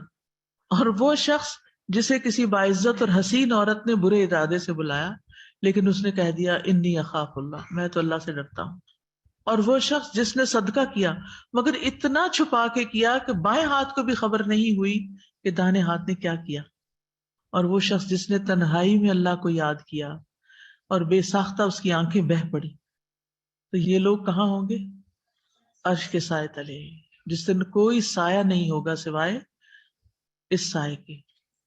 پھر اسی طرح ایک اور حدیث ہے، ابو ہریرہ روایت کرتے ہیں کہ رسول اللہ صلی اللہ علیہ وسلم نے فرمایا اللہ عز و جل فرماتا ہے کہ جب میرا بندہ کسی برائی کا ارادہ کرے تو اسے مت لکھو یہاں تک کہ اسے کر نہ لے. یعنی جو نیک لوگ ہیں جب وہ کوئی برائی کا ارادہ کرے تو کیا حکم دیا جاتا کہ ابھی ارادہ ہی ہے، ابھی نہیں لکھو. اس سے ایک بڑا اہم مسئلہ حل ہوتا ہے اس حدیث سے، اور وہ کیا کہ فرشتوں کو ہمارے ارادے کا پتہ چلتا ہے کہ نہیں. یہ سوال پیدا ہوتا ہے نا ذہن میں، کیا وہ ہمارے ارادے یا نیت کو بھی جان لیتے ہیں؟ یس، وہ جان لیتے ہیں. اسی لیے تو اس عمل کو دائیں یا بائیں جانب لکھا جاتا ہے. یعنی نیت کا اجر کب ملے گا؟ جب نیت لکھی جائے گی نا صرف. تو یہاں ارادہ لکھا جا رہا ہے. پھر اگر وہ اس کو کر لے تو اس کے برابر لکھو، اور اگر اس برائی کو میرے خوف سے چھوڑ دے تو اس کے حق میں ایک نیکی لکھو. اب یہاں نیکی کب لکھی جاتی ہے برائی چھوڑنے پر؟ جب وہ اللہ کے ڈر سے چھوڑی جاتی ہے. اگر اللہ کے ڈر سے نہ چھوڑی جائے تو پھر کیا ہے؟ پھر محض کسی مجبوری، کوئی دنیاوی فائدہ یا کوئی دنیاوی نقصان اس کی وجہ سے انسان چھوڑ رہا ہے تو پھر اور بات ہے. تو نیت جو ہے یہ بڑی اہمیت رکھتی ہے. ارادہ بڑی اہم چیز ہے زندگی میں. لو اراد الخروج لاعدوا له عدۃ. منافقین کے بارے میں آتا ہے کہ اگر ان کا جہاد کے لیے نکلنے کا ارادہ ہوتا تو یہ ضرور اس کی تیاری کرتے. تو اس آیت سے کچھ باتیں ہم نے سیکھی. نمبر 1 کہ لوگوں میں مزاج کا اختلاف ہوتا ہے. ایک ہی والدین کی اولاد مختلف مزاج کی ہوتی ہے. بعض کا مزاج ظالمانہ ہوتا ہے، بعض کا مزاج پرسکون ہوتا ہے، بعض صلح کرنے والے ہوتے ہیں، بعض کا مزاج انتہائی شریر اور حسد کرنے والا اور ظالمانہ ہوتا ہے بائی نیچر. کچھ بچے چھوٹے چھوٹے ہی ہوتے ہیں، وہ دوسروں کو مار رہے ہوتے ہیں، کاٹ رہے ہوتے ہیں. یعنی یہ نہیں کہ اپنے بہن بھائیوں کو، جس بچے کے ساتھ کھیلیں گے اس کو کاٹ کے رہیں. 100 دفعہ منع کرو، سمجھاؤ، لیکن بازی نہیں آتی دوسرے کو مارنے سے، لڑنے سے. اور یہی مزاج بڑے ہو کر پھر ساتھ چلتا ہے، اور جب بڑے ہو جاتے ہیں تو پھر بھی لڑائیاں، ہر وقت بہن بھائیوں سے لڑائیاں، حتیٰ کہ شادی ہو جاتی ہے اس کے بعد بھی لڑائیاں، حتیٰ کہ ان کے والدین فوت ہو جاتے ہیں پھر کس پہ لڑائیاں؟ وراثت پہ لڑائیاں. آرام سے نہیں تقسیم کر سکتے، پھر ان کو لڑنا ہی ہوتا ہے. تو کچھ مزاج لڑاکے ہوتے ہیں. یہ بات میں کیوں کہہ رہی ہوں کہ یہ ہمیں سمجھ لینا چاہیے کہ یہ ایسے ہیں، یہ لڑاکے ہی ہیں. تو اس آیت سے ہمیں پتہ چلا کہ لوگوں کے مزاج مختلف ہوتے ہیں. اللہ تعالیٰ سے دعا کرتے ہیں کہ اللہ تعالیٰ ہمیں بہترین مزاج عطا فرمائے تاکہ ہمارے لیے نیکیاں کرنا آسان ہو جائے. اور بہترین انسان کی صفت کیا ہوتی ہے؟ ابو ہریرہ رضی اللہ عنہ سے مروی ہے کہ ایک جگہ کچھ لوگ بیٹھے ہوئے تھے تو رسول اللہ صلی اللہ علیہ وسلم ان کے پاس جا کر کھڑے ہو گئے اور فرمایا کیا میں تمہیں بتاؤں کہ تم میں سب سے بہتر اور سب سے بدتر کون ہے؟ لوگ خاموش رہے. نبی صلی اللہ علیہ وسلم نے 3 بار اپنی بات دہرائی. کون سی بات؟ کہ بہتر کون ہے اور بدتر کون ہے. اس پر ان میں سے ایک آدمی بولا اللہ کے رسول صلی اللہ علیہ وسلم آپ ہمیں ضرور بتائیے۔ آپ نے فرمایا تم میں سب سے بہتر وہ ہے جس سے خیر کی امید ہو اور اس کے شر سے امن ہو۔ کیا ہم واقعی وہ ہیں کہ جس سے خیر کی امید ہو اور اس کے شر سے امن ہو؟ اور سب سے بدتر وہ ہے جس سے خیر کی توقع نہ ہو اور اس کے شر سے امن نہ ہو۔ استغفر اللہ، استغفر اللہ، استغفر اللہ۔ کچھ لوگ ایسے ہوتے ہیں نا زندگی میں کہ آپ ان کے پاس ملاقات کے لیے جائیں، آپ ان کے ساتھ بیٹھیں، آپ ان سے کچھ مانگیں، آپ ان کو کچھ دیں، ان کی طرف سے ہمیشہ کوئی نیگیٹو بات ہی سننے کو ملے گی۔ آپ ان کو کوئی اچھا سا آئیڈیا دیں، وہ اس کو رد کر، نہیں نہیں نہیں، یہ پاسبل ہی نہیں۔ آپ ان کو کوئی مشورہ دیں تو ان کا اپنے مشورے سنبھال کے رکھو۔ آپ ان کو بتائیں یہ کام ایسے نہیں ایسے کر لیں، نہیں نہیں تم اپنی عقل اپنے پاس رکھو، یہ ایسے ہی ہوگا۔ یعنی آپ کی ہر بات کو کاٹیں گے۔ کیا زندگی میں کسی ایسے بندے سے واسطہ پڑا آپ کا؟ چلو شکر ہے کچھ لوگوں کا تو پڑا ہے کہ انہیں میری بات سمجھ آ گئی۔ ایسے ہوتا ہے نا، یعنی کچھ لوگ خیر کے تالے ہوتے ہیں اور شر کی کنجیاں ہوتی ہیں، ہر الٹا کام کریں گے۔ اور کچھ لوگ شر کے تالے اور خیر کی کنجیاں، آپ ان سے ایک اچھی بات کریں گے، وہ آپ کو 2 اچھے مشورے دیں گے، وہ خوش ہوں گے، وہ آپ کو دعائیں دیں گے، وہ آپ کی بات کو ویلیو کریں گے، وہ آپ کی بات کو سمجھنے کی کوشش کریں گے، وہ آپ کی بات کو آگے بڑھائیں گے، وہ نیکی کے معاملات کو دور دور تک لے جائیں گے۔ اور اسی طرح ایک بات یہ بھی کہ نیک شخص کی اولاد نیک بھی ہو سکتی ہے اور بری بھی۔ یہ یاد رکھیں، لوگوں کے لیے ججمنٹل نہ ہوا کریں۔ یہ ماں باپ کی کوئی برائیاں ہوگی نا کہ بچہ ایسا نکلا ہے، لوگ اس طرح کی باتیں کرتے ہیں، ایسا نہ کریں۔ بعض ماں باپ انتہائی نیک ہوتے ہیں لیکن اولاد میں سے کوئی ایسا نکل آتا ہے کہ شاید قبر میں بھی چین نہ آتا ہو ان کو۔ تو آدم علیہ السلام کی اولاد میں سے کچھ نیک تھے جن سے اللہ نے عمل قبول کیا، اور کچھ برے جیسا قاتل، کچھ خسارہ پانے والے اور پشیمان ہونے والے۔ پھر اسی طرح یہ ہے کہ مومن کسی مومن کے قتل کے بارے میں نہیں سوچتا، وہ اس کا ارادہ ہی نہیں رکھتا۔ پھر اسی طرح کسی برائی کا انکار کرتے ہوئے واضح کرنا بہت اچھا ہوتا ہے کہ میں کس لیے اس برائی کا ارتکاب نہیں کرتا۔ چلیں آپ برائی کی تو الحمدللہ بہت سی برائیوں سے بچے ہوئے ہیں، لیکن بعض اوقات فضول کام، فضول بات، غیر ضروری چیزیں یا غیر ضروری کھانے یا صحت کو نقصان دینے والے کھانے اگر کوئی کھا رہا ہو تو آپ اس کو بتاتے کہ میں نے تو یہ چیز کھانی چھوڑ دی ہے، میں نے تو شوگر چینی 0 کر دی ہے، میں تو اب شوگر نہیں لیتا، میں تو اب فلاں چیز نہیں لیتا، میں جنک فوڈ نہیں کھاتا۔ کیونکہ میں وجہ بھی بتائیں، یعنی بات یہ ہو رہی ہے کہ آپ جب کوئی کام چھوڑتے ہیں تو وجہ بتائیں تاکہ دوسرے کو پتا کہ آپ کیوں چھوڑیں۔ مثلاً بعض اوقات ایسا ہوتا ہے نا کہ کوئی لڑنے آ جاتا ہے آپ سے روزے کی حالت میں، تو آپ کو کیا کہنا چاہیے؟ تو یہ آپ نے کیا بتایا؟ میں روزے سے ہوں کہہ کے کیا بتایا؟ وجہ بتائی کہ میں نہیں لڑوں گا کیونکہ میں روزے سے ہوں۔ تو وجوہات بتانی، اس سے یہ فائدہ ہوتا ہے کہ دوسرے کو یہ پتہ چلتی کہ میں کوئی بے بس بے وقوف کمزور انسان نہیں ہوں، میں یہ سب کر سکتا ہوں، مقابلہ کرنا جانتا ہوں، لیکن میں اللہ سے ڈرتا ہوں اس لیے نہیں کر رہا، یا میں روزے سے ہوں، یا میرے پاس ایسی فضول باتوں کا جواب دینے کا وقت نہیں ہے، میرے پاس اور بہت کام ہے۔ تو جب کوئی کام کریں تو اچھے ارادے کو، شروع میں نے کیا بات کی تھی لیسن کے شروع میں، اچھے ارادے کو اپنے آس پاس شیئر کریں، اور جب کوئی کام نہ کریں اینڈ آف دا ڈے تو اپنے اچھے ارادے کو واضح کریں۔ ٹھیک، چلیے آج کے لیے اتنا ہی کافی ہے۔ اللہ تعالیٰ ہمیں عمل کی توفیق عطا فرمائے۔ وآخر دعوانا ان الحمد للہ رب العالمین۔ سبحانک اللہم وبحمدک اشہد ان لا الہ الا انت استغفرک واتوب الیک۔ السلام علیکم ورحمۃ اللہ وبرکاتہ۔ فاقصص القصص لعلهم يتفكرون. الله أكبر الله أكبر الله أكبر، لا إله إلا الله والله أكبر، الله أكبر ولله الحمد، الله أكبر الله أكبر الله أكبر، لا إله إلا الله والله أكبر الله أكبر ولله الحمد.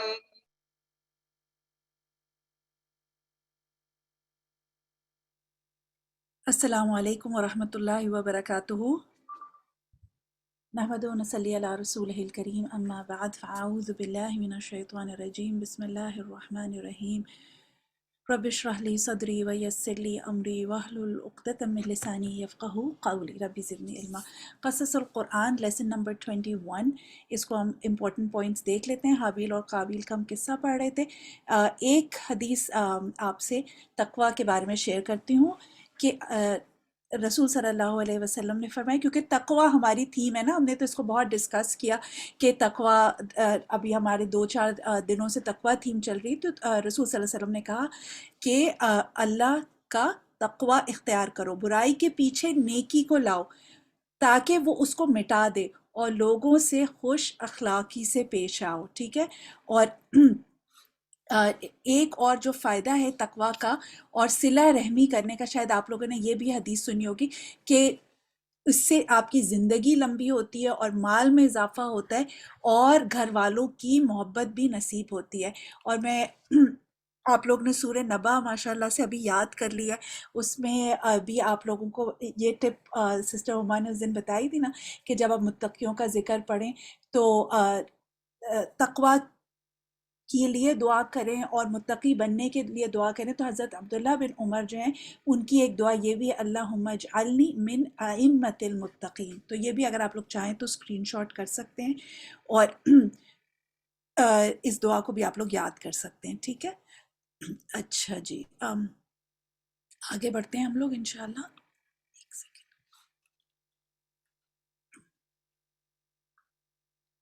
آپ لوگوں کو میری آیت والی اسکرین دکھ رہی ہے؟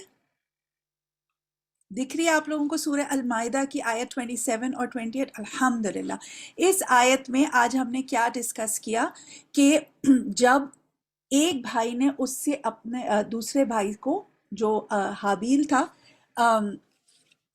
اس کو قتل کرنے کا ارادہ شو کیا قابیل نے، تو حابیل نے کیا جواب دیا؟ اس نے کہا لَأَقْتُلَنَّكَ، میں ضرور، تاکیدی طور پہ، قسمیہ طور پہ اس نے کہا کہ میں تمہیں قتل کروں گا. لیکن دوسرے نے اس کو کیا جواب دیا کہ وہ اپنا ہاتھ اس کی طرف نہیں بڑھائے گا. تو یہاں اس آیت میں جب اس نے یہ جواب دیا لَإِن بَسَطْتَ إِلَيَّ يَدَكَ لِتَقْتُلَنِي، اس میں ہاتھ پھیلانے سے کیا مراد تھی؟ ہاتھ پھیلانے سے یہاں پہ کیا مراد تھی؟ شاباش، بارک اللہ فیک عقیلہ، کہ وہ قتل کے ارادے سے اس کی طرف پیش قدمی نہیں کرے گا. ٹھیک ہے، یعنی کہ وہ جواباً قتل نہیں کرے گا. بالکل قتل یعنی تینوں ہی معنی ہیں اس میں، لیکن صرف ہاتھ بڑھانا، بیسیکلی بات یہ ہے کہ ہاتھ بڑھانا لٹرلی بسط و ید، یعنی بسط کا مطلب ہوتا ہے پھیلانا. تو کسی چیز کی طرف جب ہاتھ پھیلایا جاتا ہے لٹرلی اس کا معنی یہ ہے، لیکن امپلیکیشن کیا ہے کہ ہاتھ پھیلانے سے کیا مراد ہے یہاں پہ؟ تو یہاں پہ ہاتھ پھیلانے سے مراد یہ ہے کہ وہ قتل نہیں کرے گا. ٹھیک ہے. تو ہمیں کیا پتہ چلتا ہے کہ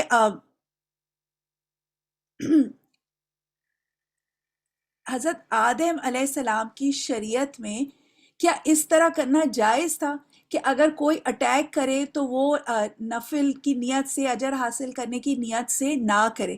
لیکن شریعت محمدی صلی اللہ علیہ وسلم میں اگر کوئی کسی کو اٹیک کرے، سن لے غور سے، پہلے یس نو آپ پہلے ہی ٹائپ کر رہے ہیں، اگر کوئی کسی کو اٹیک کرے تو جس کو اٹیک کیا گیا ہے وہ نارمل سرکمسٹانسز میں کیا کرے گا؟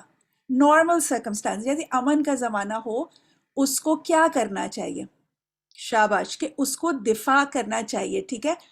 اور اگر وہ دفاع کرتے کرتے مارا گیا، اس یعنی کہ لیٹس سے آپ جیسی استاذہ نے مثال دی نا، آپ کے ہاتھ میں پرس ہے، راستے میں چلتے چلتے کسی نے پرس چھیننے کی کوشش کیا، موبائل چھیننے کی کوشش کی اور آپ نے ڈیفینڈ کیا لیکن اس سے گولی چلا دی، تو وہ شہید کہلائے گا. ٹھیک ہے. اور جو ڈیفینڈ کر رہا ہے اس نے اپنی جان اور مال کو بچاتے بچاتے، لیٹس سے کوئی ڈکیت آیا، اس کے گھر آیا اور اس کے پاس ریوالور تھی، اس نے اس کو شوٹ کر دیا، تو اپنے گھر اور جان کی دفاع کرتے کرتے اگر اس نے اٹیکر کو مار دیا تو جو اٹیکر ہے وہ کہاں ہوگا؟ جو اٹیک کرنے آیا تھا وہ کہاں ہوگا؟ شاباش، وہ جہنم میں، وہ نہیں شہید ہونے والا فرات، نو نو، وہ نہیں شہید ہونے والا، وہ تو اٹیک کر رہا تھا نا، وہ جہنم میں ہے۔ اور کیا اب اس نے تو قتل کر دیا، لیٹ سے کہ وہ مسلمان تھا، تو کیا اس کے گھر والے، جو مجرم تھا اس کے گھر والے اس سے دیت مانگ سکتے ہیں کہ آپ نے ہمارا بندہ مار دیا اب آپ دیت دیں؟ ٹھیک ہے، تو یہ بات کلیئر ہو گئی نا۔ اور اچھا، یہ تو نارمل سرکمسٹانسز میں مثال ہو گئی، ٹھیک ہے۔ اب ہماری دوسری مثال یہ آتی ہے کہ اگر فتنے کا دور ہو، اور اس میں حضرت عثمان والی بات یاد رکھ لیں، کیونکہ حضرت عثمان علیہ السلام کی مثال ہے نا، کہ جب فتنہ ہو اور آپ کو یہ ہو کہ اگر میں نے فائٹ بیک کیا تو اس وقت فتنہ بڑھ جائے گا، تو پھر کیا کرنا ہے؟ پھر وہ کیا کرے گا؟ پھر اس کو کیا کرنا چاہیے؟ کوئی مسئلہ نہیں ہے فرد، بالکل، پھر آپ کوئی ڈیفینس نہیں کریں گے، بالکل۔ اور یہ آپ یاد رکھیے، اگر آپ سے کبھی بھی ہسٹری میں بھی کوئی یہ سوال پوچھے نا، کیونکہ ہمیں تو ماشاءاللہ سے اپنی ہسٹری نہیں پتہ ہوتی، لیکن حضرت عثمان کیا تھے اس وقت؟ خلیفہ وقت تھے نا، لیکن اگر آپ لوگوں میں سے کسی نے بھی ان کی شہادت کا پڑھا ہے کہ ان کا پورا گھر سراؤنڈڈ تھا، ان کے گھر میں پانی بھی نہیں جانے دے رہے تھے، اور لوگوں نے خوارج نے آ کے ان کے پورے گھر کا محاصرہ کیا ہوا تھا، اور بے دردی سے ان کو شہید کیا گیا تھا، رائٹ، بیسیکلی۔ لیکن انہوں نے کچھ نہیں کہا، انہوں نے کوئی آرمی نہیں بلائی، وہ تو حاکم وقت تھے نا، بلا سکتے تھے آرمی، لیکن نہیں بلائی۔ کیوں؟ کیونکہ ان کو پتا تھا کہ اگر اس وقت انہوں نے آرمی بلائی تو کیا ہو جائے گا؟ بیسیکلی مسلمان آپس میں لڑ پڑیں گے نا، کیونکہ ڈیفینڈ کرنے والے بھی مسلمان ہیں، اٹیک کرنے والے بھی مسلمان ہیں، ٹھیک ہے۔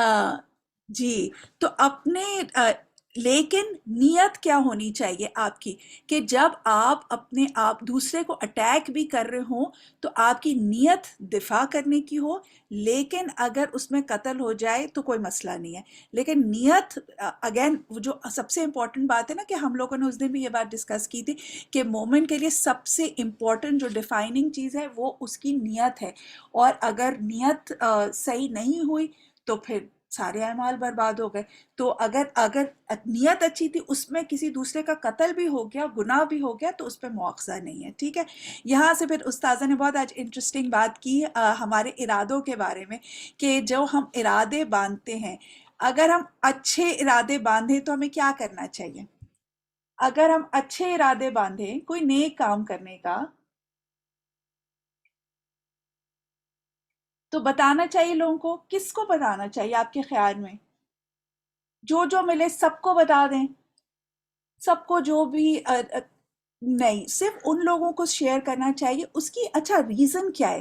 کہ ایک تو ریلیٹڈ لوگوں کو بتائے، اپنے قریبی لوگوں کو بتائے، با اعتماد لوگوں کو بتائے، جن سے مشورہ کرنا ہو ان کو بتانا چاہیے۔ اس کا پہلی بات مجھے بتائے، ارادے کا اظہار کرنے کا فائدہ کیا ہے؟ کیوں بتانا چاہیے؟ You are confused Amna by what? کہ اگر آپ کے دل میں کوئی اچھا خیال آئے، ماشاءاللہ بارک اللہ فیک، کہ وہ بھی کر سکتے ہیں، دے بیکم ہیلپرز، ماشاءاللہ۔ اگر شیطان آپ کے دل میں وسوسہ ڈالے تو کیا ہوتا ہے؟ پھر جو دوسرے ہیں آپ کو ریمائنڈ کرا دے سکتے ہیں کہ آپ نے سوچا تھا، لیٹس سے کوئی چھوٹی سی بات ہو سکتی ہے۔ ابھی استاذہ فار ایگزامپل پچھلے کلاس میں اناؤنس کری تھی کہ نیا ایک اسکول بن رہا ہے اسلام آباد میں، آپ نے ان کی کلاس میں ان کی یہ بات سن کے ارادہ کر لیا کہ میں اس کے لیے اپنی فیورٹ رنگ، اپنی ویڈنگ رنگ دوں گی، لیٹس سے۔ اچھا، اب آپ نے جو یہ فیصلہ کیا کہ میں اپنی ویڈنگ رنگ اٹھا کے لن تنالوا البر حتی مما تنفقوا، کہ جو تمہاری سب سے عزیز چیز ہے، لیٹس سے آپ کی ویڈنگ رنگ ہے، آپ نے یہ سوچ لیا، وہ لیکچر سن کے آپ اتنا انسپائرڈ ہوئی کہ آپ اس کو ڈونیٹ کریں گی۔ آپ کو کیا کسی کو بتانا چاہیے، چھپانا چاہیے؟ لڑائی نہ ہو جائے ہسبینڈ سے کہ آپ نے کہا کہ میں ویڈنگ رنگ، آپ کو نہیں بتانا چاہیے، چھپانا چاہیے؟ یہ تو ابھی تو ہم اوپر یہی تو کہہ رہے ہیں نا کہ یہ مثبت ارادہ ہے، یہ اچھا ارادہ ہے، تو یہ اچھا ارادہ آپ کو شیئر کرنا چاہیے، اظہار کرنا چاہیے، ٹھیک ہے۔ لکھ لے کہ میں نے ویڈنگ رنگ گفٹ کرنے کا، صدقہ کرنے کا سوچا، تو آپ کو بتانا چاہیے، یہ نہیں کہ وہ چوری چھپے آپ کہیں سے کہیں اس کو غائب کر دیں، آپ کو بتانا چاہیے۔ اب بتائیں گے کس کو؟ کس کو سب سے پہلے بتانا ہے آپ کو؟